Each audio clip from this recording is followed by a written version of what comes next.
Welcome to Kiss the Reviews. I'm Armando. That's Corey. And today we're doing 1981's An American Werewolf in London.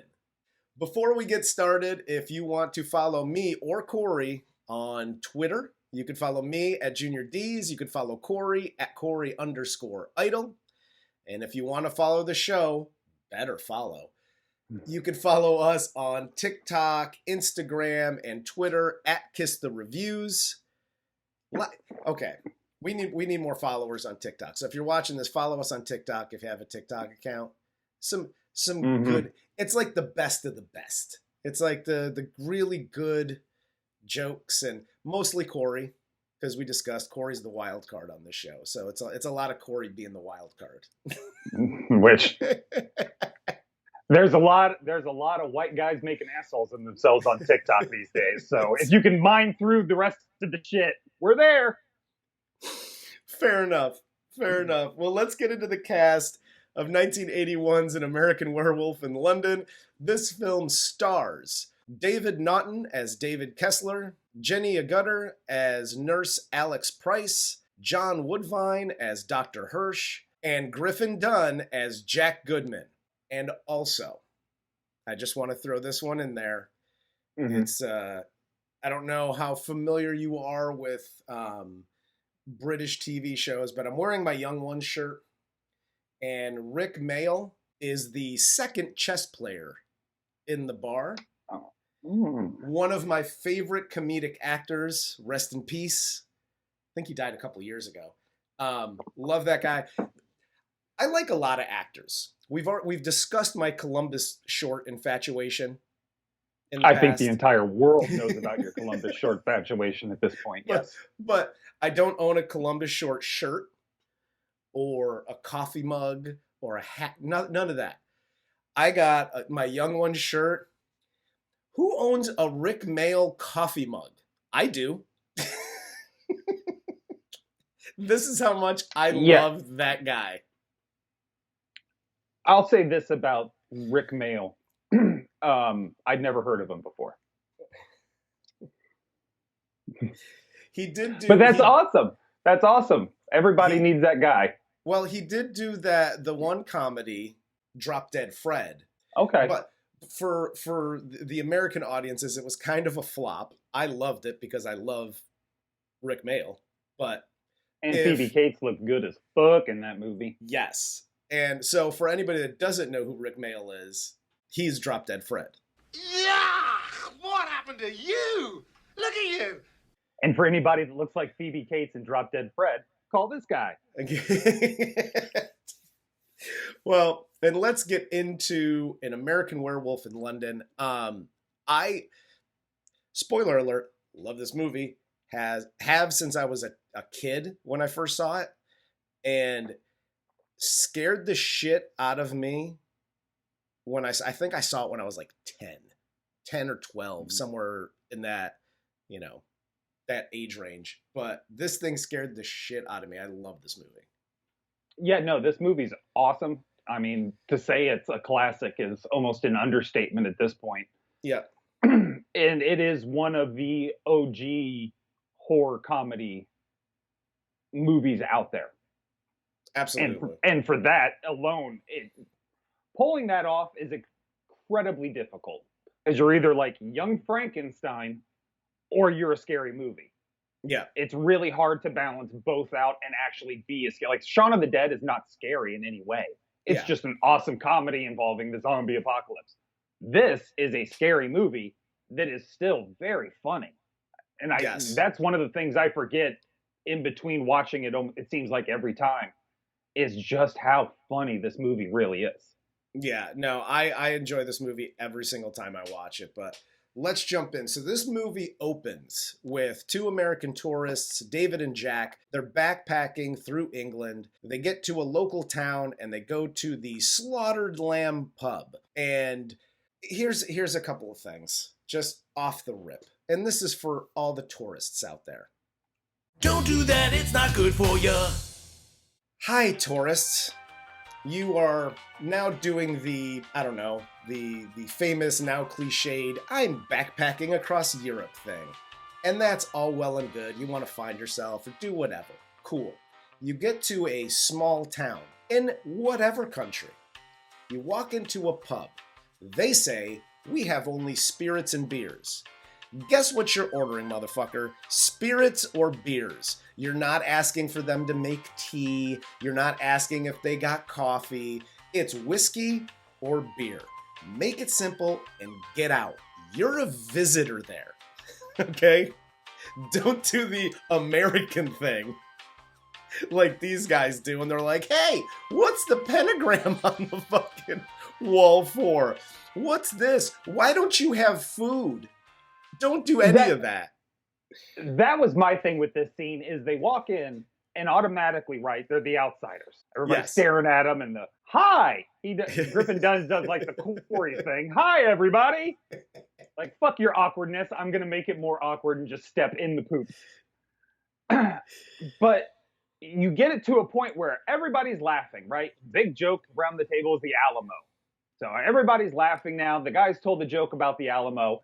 And you're like, hey, guys, what's that pentagram? Yo, dude. Slow down. First off, again, you're sipping tea, bitch. You need to either order yourself a fucking a pint and then have the conversation a couple pints in to show that you're down, or shut your motherfucking mouth while you're sipping your tea. Exactly. Exactly. And listen, just do this. I know it's cold out. It's England, okay? It's rainy, it's cold, it's at night. That's England. In the way my brain works, that's what England is. If you want coffee or tea to warm yourself up, just do a glass of whiskey. It'll do the same, and probably quicker. And if you've ever had a fucking pint of beer in England, just have a pint of beer. That shit's pretty goddamn warm. You were correct. After the awkward exchange here, they leave the pub, as they should, and they get warned before they leave by the patrons to stay on the road, beware of the moon. They immediately, once they leave the pub, go off the road, through the field, as we see the patrons in the pub, and it cuts back to them discussing if they should go after the two backpackers. Corey's life lessons. Hi, Americans. Uncle Corey here. So look, we've had a dope run. And we've been able to whip our dick out on any continent on this planet for as long as most of us have been around. And that's been cool.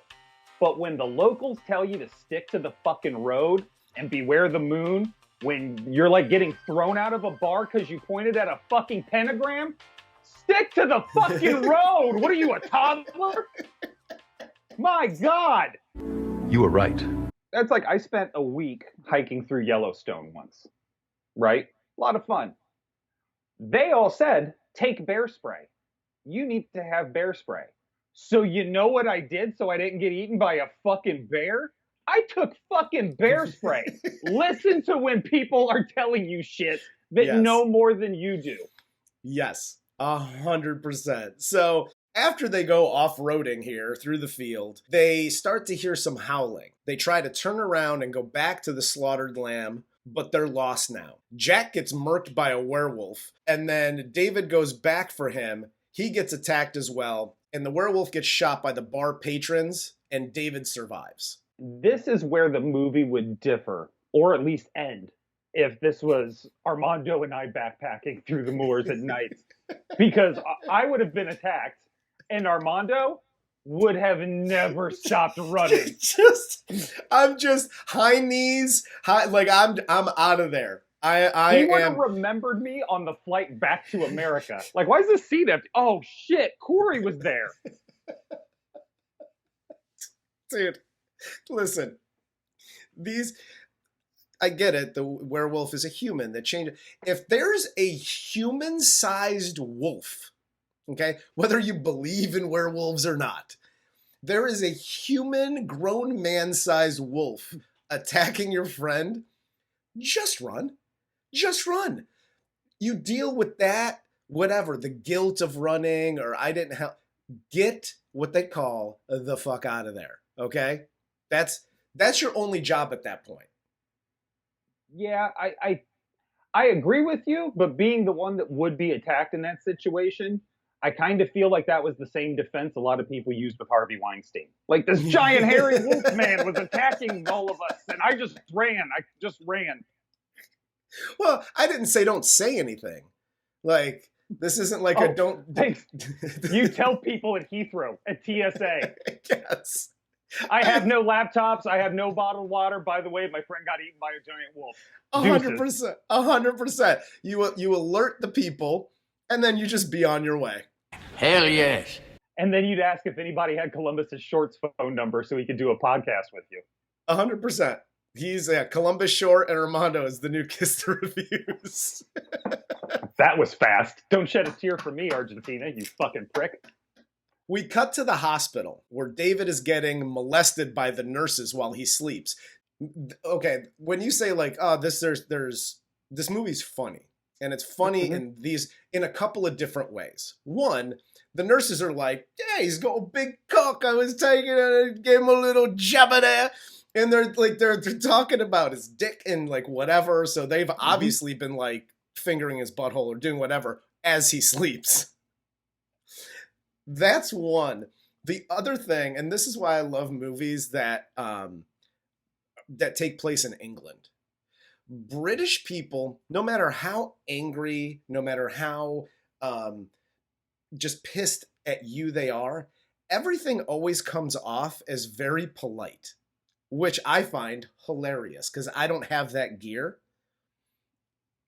And throughout these scenes, and they're, like the doctor comes in and he's like, oh, all right now, like, let's settle down, everybody.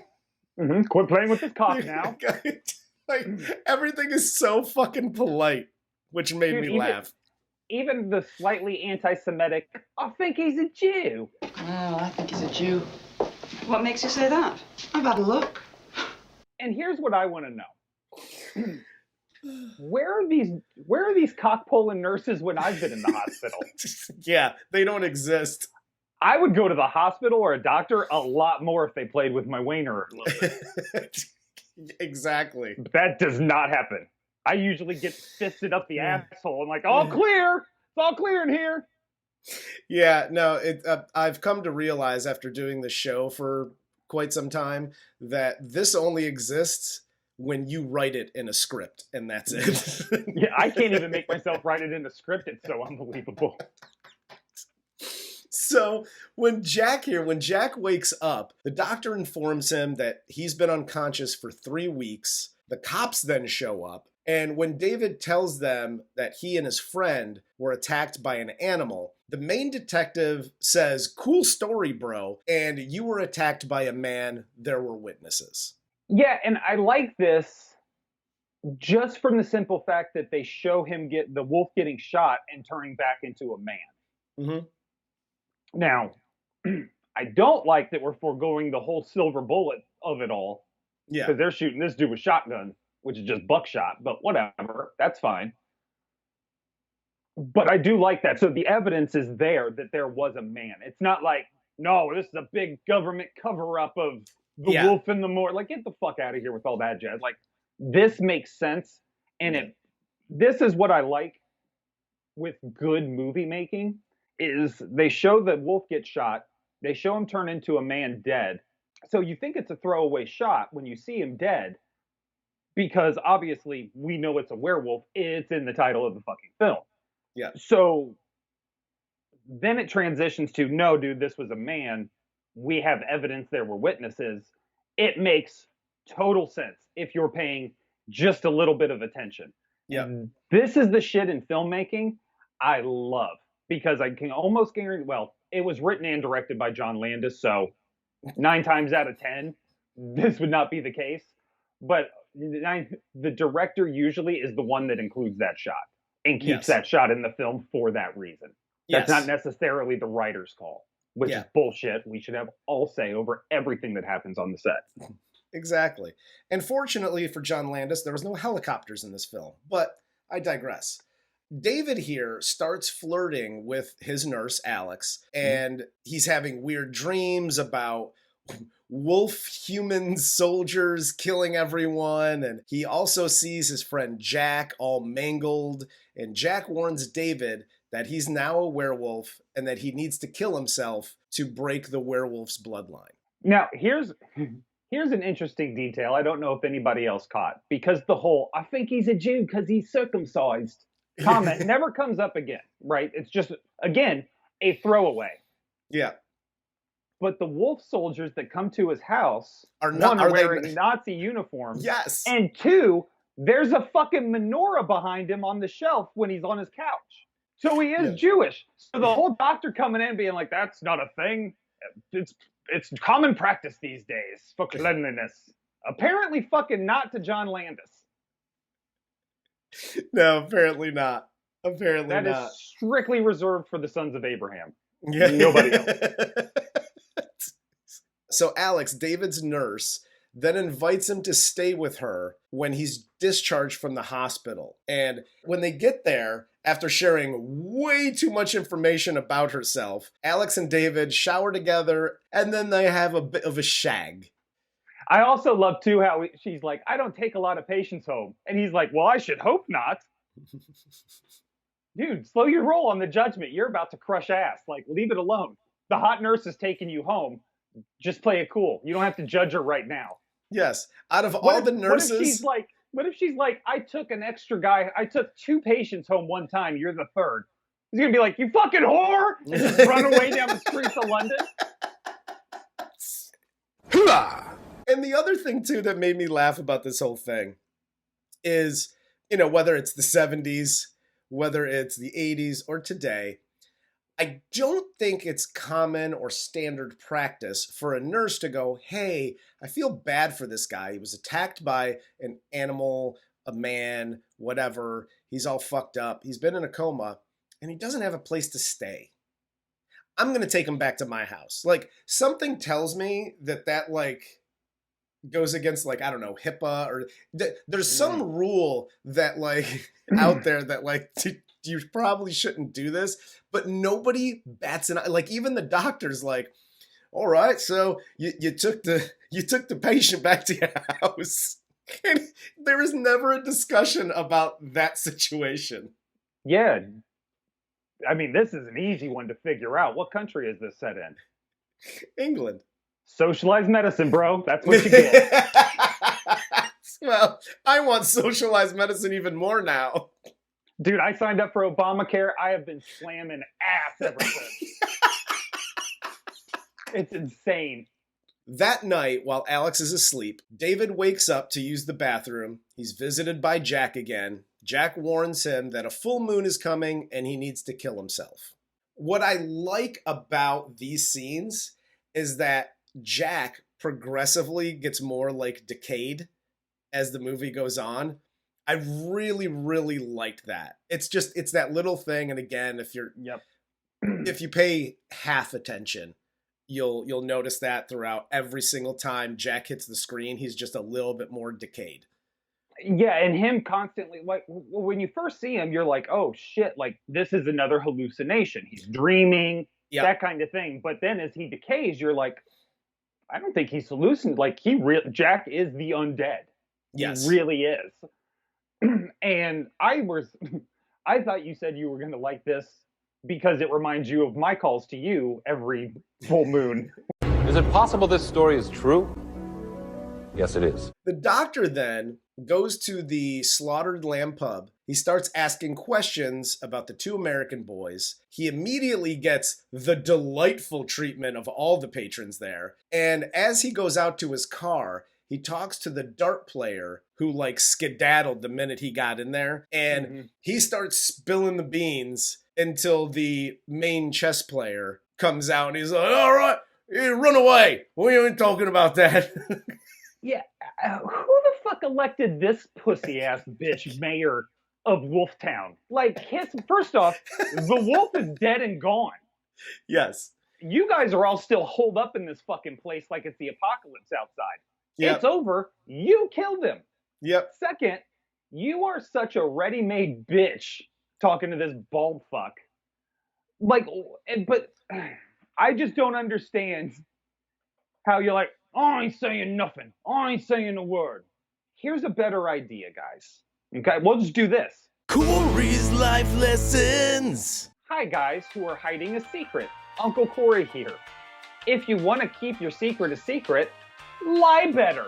It's very clear something is totally up with the two American boys, the goddamn pentagram on the wall, because anytime somebody brings anything up, there's like a record scratch, and fucking glasses shatter on the fucking ground, and everybody just stares at you and they're like, we don't know nothing about no American boys, what you talking about? Lie better. You give them 50% of the truth, 50% of a lie. Oh yeah, we heard about that incident. We stayed the fuck away from it though. There was a madman on the loose. Yes. Done and done. Done. Not, shut your fucking mouth, Tyler, you're gonna get so whacked by the fucking wolf peoples. God damn, dude, calm down. You're telling on yourself? Yes. Way too much. 100%. Say less, bitch. Say less. Yeah. Don't be like, oh, I've never missed a dartboard in my life, and this one hit the ground, and it got, settle down, guy. Yeah. Settle down. Hey, guy, you're hiding from a wolf on a scary night. Don't tough guy me because you missed the fucking dartboard. I've never missed that board before. Okay. And by the way, just because there's the pentagram on the wall or whatever to ward off wolves or whatever the fuck, you could put a picture on top of it. It's still there. That way, when people outside your town come in, they won't ask about it every fucking time.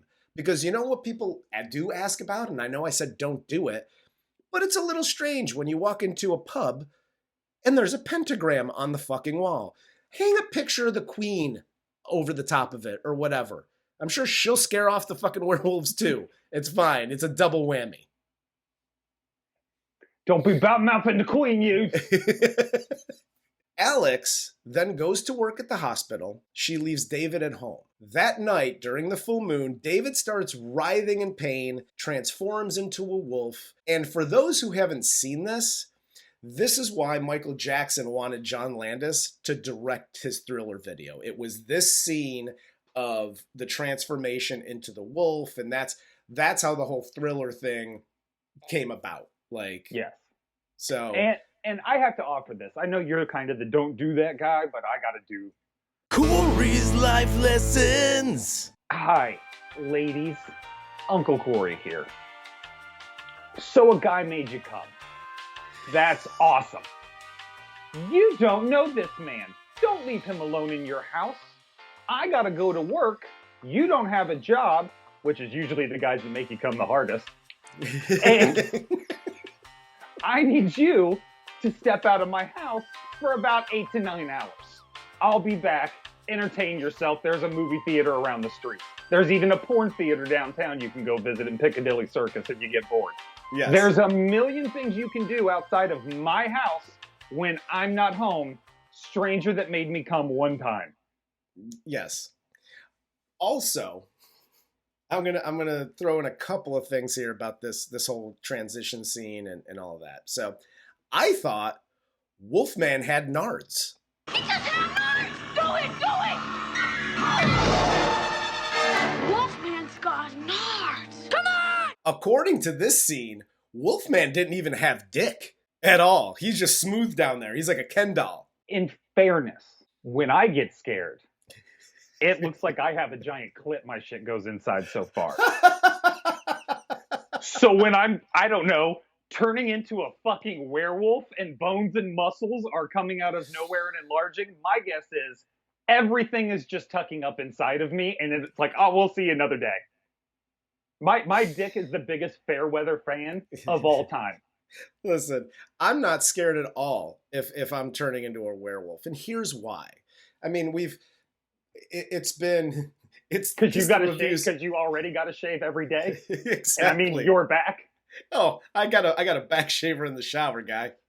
So, but no, it's already kissed the review's lure about like my infatuation and my whatever for weight loss. Being a werewolf, there are some positives, okay? It's the best for weight loss. David is never hungry. During this scene, he goes to the fridge 47 times and he was just like, I'm not hungry. I was like, dude, that's the best. Corey's life lessons. Hi, kids. Uncle Corey here. If you're wondering if your body dysmorphic, rewind this tape about, I don't know, 20 seconds. And if you're like, yeah, I also would rather be a werewolf because it's great for weight loss, you need mental health. Don't fucking judge me. I'm not. I want to help you. How dare you? I have identified it and I want to help. That's all I'm saying. Nobody here is judging you. Jesus Christ, I'd rather be a werewolf because I don't have an appetite. It's because you're eating raw human flesh for a solid 2 nights. It's great protein. I mean... Yeah, it is, Joe Rogan, you fucking psycho. His abs gotta be fucking great.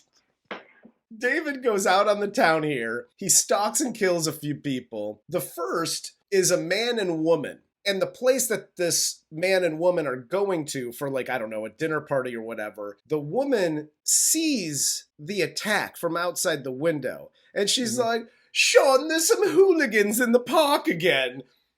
It ain't midnight.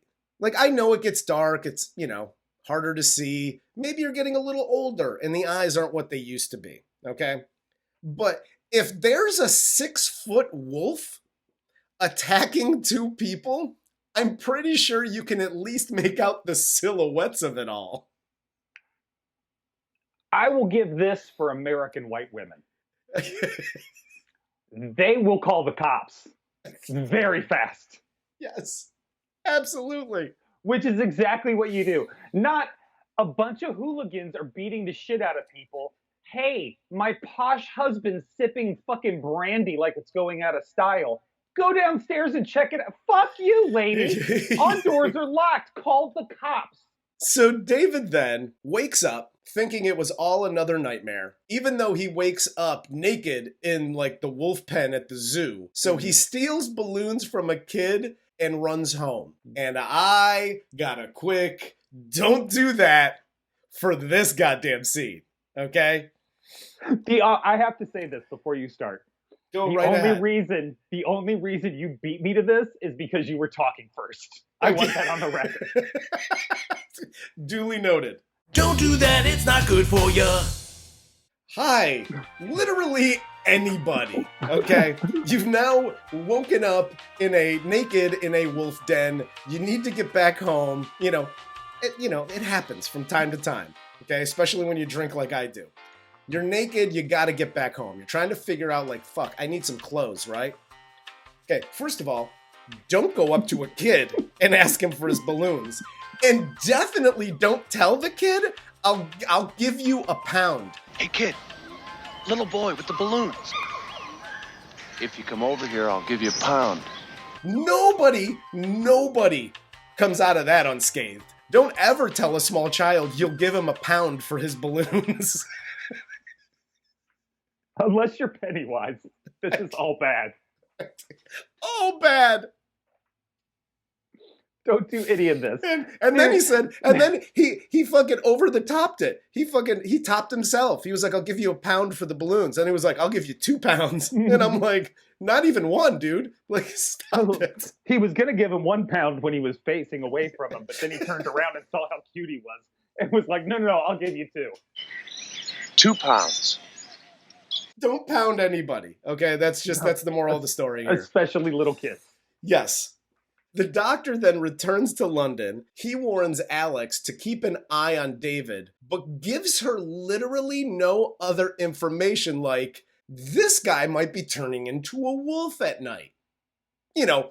Information that would be important to Alex so she can survive. Yeah, and everybody's like, oh, have you not seen the news? Do you not know what... Usually when somebody says, no, I haven't, you tell them what the fuck happened. Yes. You don't lightly suggest that maybe they check it out per chance if they have a second or two, but also come to the hospital right away. It's like, no, chick, your boyfriend went on a motherfucking homicidal killing spree as a fucking wolf. Yes. Get him the fuck down. Also, if you're not going to divulge all of the information, don't just be like, are you sure you can get him down here? Are you sure? If you think it's going to be a problem, like even a 1% chance, consider it a problem and bring the whole fucking National Guard down there, whatever Britain has, to fucking take them out.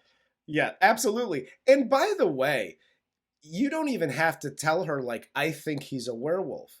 All you have to do is go, hey, you didn't read the news?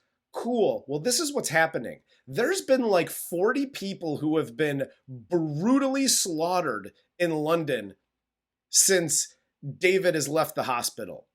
Either he's a werewolf, which I don't think that's a thing in real life, or he's a mass murderer. Either way, get the fuck out. David came home dressed in that fucking coat, ass naked, tells her, like, I woke up in this fucking wolf den at the zoo. It was fucking crazy, blah, blah, blah, blah, blah. If the doctor had just relayed the murders, Alex could have been like, oh, wait, 1 + 1. Holy shit. Yes. You know what I mean? That would have been an easy tie-in. But now she's left with half the information, and she's just like, yes. Americans doing American shit. At the very least, if she's doing 1 + 1, this is like 1 + 1 equals you're getting naked and murdering people. Like, this is a bath salt kind of situation, and I need to get the fuck out. Yeah. I mean, you felt the power of that dick. You know what he can do with it. He's out there murdering people with it now. She leaves with David to take him back to the doctor's office. While they're out, David finds out about the murders. He realizes that Jack was right, and he's a werewolf. And he tries to get himself arrested, but the Bobby is British and super polite, so he doesn't arrest him at all. No, and I'm just going to offer this, because this is pretty much universal for any police anywhere. Just don't do this in America, because you'll die. Corey's life lessons. Hi, people that want to get arrested. Uncle Corey here. Punch the fucking cop. Assault. Don't curse. Don't shout. Don't cause a ruckus. Literally hit him in the fucking face. You'll get arrested really fucking fast. Yeah. Ask me how I know. Don't go in front of the Bobby and go, oh, the Queen's ugly. I don't know why I'm doing British accent because he's American, but he's like, the Queen's ugly, and I fucked her in the booty hole, or whatever. That's not going to get you arrested. I don't know why you did an accent there either, because you're white and American. Just talk in your voice. It's your voice. Damn it. I keep forgetting. Yeah, it's okay. David winds up here in a porno theater because he runs away from the cops, and Jack visits him again along with the ghosts of the people he's murdered, and they try to convince him to commit suicide immediately. This scene is great, and this again ushers in more comedy. Yes, and it all plays so well. The discipline here from John Landis to not go over the top with the comedy and almost make it slapsticky and silly. Oh, a gun would be good. Yes, you just put the gun to your forehead and pull the trigger. But if you put it in your mouth, you'd be sure not to miss. An electric shock. A car crash? You could throw yourself in front of a tube. Drowning. The discipline here really should be commended, and should be, if you are interested in making some sort of, or writing some sort of a horror comedy mashup like this, because a lot of the writers I talk to and a lot of filmmakers, aspiring filmmakers I talk to, this is usually where they want to start. Something like this. Yeah, it's light. It's like... You think it's a softball, but it's a trap a lot of the times, because it takes a lot of discipline to do this. 100%. So follow this blueprint if you are doing this. David, while in the theater, transforms into the wolf again, and he bursts out of the theater and starts attacking people, and there's 50 car pileups out in the street. And I gotta say this, okay, for this scene. Don't do that, it's not good for you. Hi, people that frequent porn theaters. I don't even know if porn theaters are still a thing. No, they are. I'm listening. Okay. But if you're going to your favorite porn theater and you're watching this weird British porn that's on the fucking screen here, and you walk and you're next to a guy and he starts going, don't sit there and stare at him until he goes, get away, run away. Immediately just run away, because one of two things is happening. He's either turning into a werewolf or he's coming in his pants. So just get the fuck out of there. Can you start over? I need to take some notes. I'll do my best. Just watch rewatch the review when it comes out, and then Okay, okay. You could take notes. That'll save time. You're right. My bad. I just felt like that was specifically you talking to me. That was so how did you know I was watching that guy jizz last night? Yeah, you see, that's how I do it. I do it secretly, talking to you. I don't just fucking call you out for being body dysmorphic or whatever. That's not who I am. I try to sneak that in. Hey, wild card, bitches. After David transforms, he busts out. He starts attacking people in the street. He's hunted down by the police to a dead-end alley. Dr. Hirsch and Alex find him there, and Alex tries to calm him down, help him transform back. David lunges at her, and the police shoot and kill him. End of movie. And I like the end, too. I like that he lunged at her because it did show that he was just an animal there. Like, he softened for a second, but it didn't matter. He's a wild fucking animal in this state. So I did like that. It wasn't like this sad thing like, oh no, they killed him and she tamed the beast. Fuck that. He's a wild fucking animal. And they showed it as that. He's killing indiscriminately. By the way, we did skip over the one part where he rips the head detective's DCI jerk-off's head off. Yes. That was a dope fucking effect. Yes. All of these effects in here, by the way, for all of you youngins, are practical. So stop with your CGI bullshit.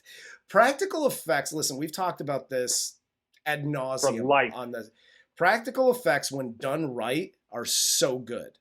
And here's my other take on him lunging, because I do like your take, but I was torn. Was it he's an animal and he's lunging because that's what he does? Or was it like Suicide by Cop, where he knows if he lunges at her, he'll get killed. He doesn't have to kill himself. I didn't know how to take it, and you could kind of take it either way. Because I like that. You got the close up. Look at you, all nuanced the fuck out. Look at me. So don't do that though. Because you get the close up of his eyes, and he starts to soften, and then right after that is when he lunges. So I'm like, okay. And obviously in the scene before, in the comedic scene, they're talking about how to kill yourself, basically. Yeah. So I'm like, okay. I think you're right. So that's another take. So I don't know in the comments. I like both of them now. Now I got to go rewatch it. Son of a bitch. Yeah, I like this. And the other thing I really, and obviously, does it hold up? This definitely holds up. This stands a test of time, and it always will.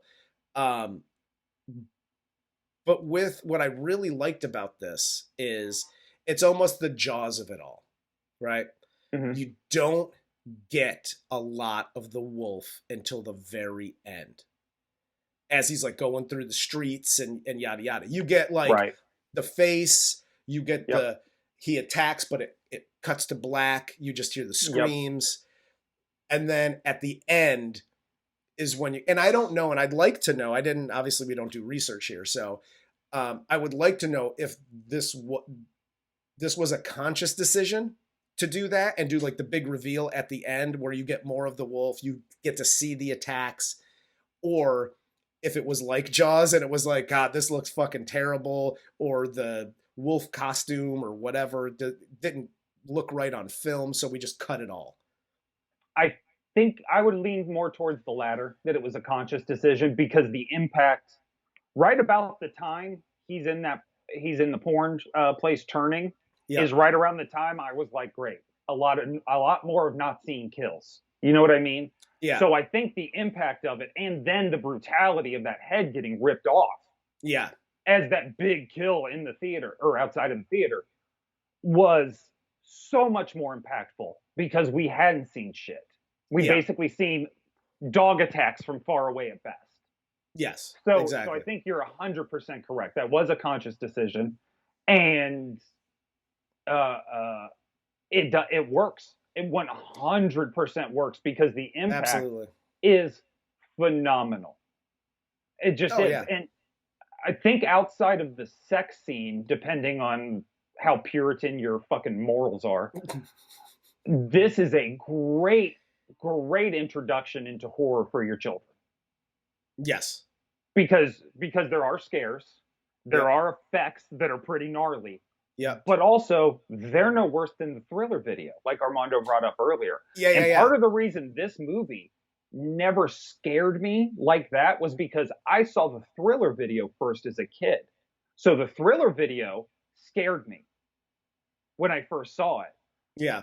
But then I saw this, and I was so used to the Thriller video that it was like, oh, these are the same effects. Because, I mean, they are literally the same effects. Griffin Dunne almost looks exactly like the zombies in the Thriller video by the end of this movie. You know what I mean? The wolf is exactly the same. You were right. This is just an iconic movie. Absolutely. If this isn't in your rotation, why? Yeah, it should be. Absolutely.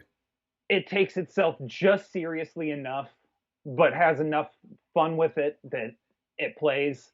And my MVP of this film has to be the guy in the subway who, despite being chased by a werewolf, held on. This is the most English shit I've ever heard of. He's being chased through the tube by a werewolf and holds on to his umbrella and briefcase the entire time. That is money. Yes, and also, going back to my earlier point, incredibly polite. He's hearing like grizzly bear-esque growls in the tube. And he goes, now, I'll alert the authorities. I can assure you that this is not in the least bit amusing. I shall report this. Like, incredibly polite, and then he was like, and now I'm off. And then he just fucking starts walking away. Fantastic. It's fucking brilliant. I loved it. That whole scene I did like, as he's like running away, and then finally, and again, because you got to have the trip and fall. I don't think back then it was even cliched at that point, but you have the trip and fall, but it's perfect because the trip and fall in the woods on branches and movies and that kind of thing, it's like, ugh, whatever. But this one hurt me because I don't know. I've always been, since I was a kid, scared of escalators because I'm like, if you fall, those like little metal fucking steps, you know, he just had puncture wounds in his chest, his forehead.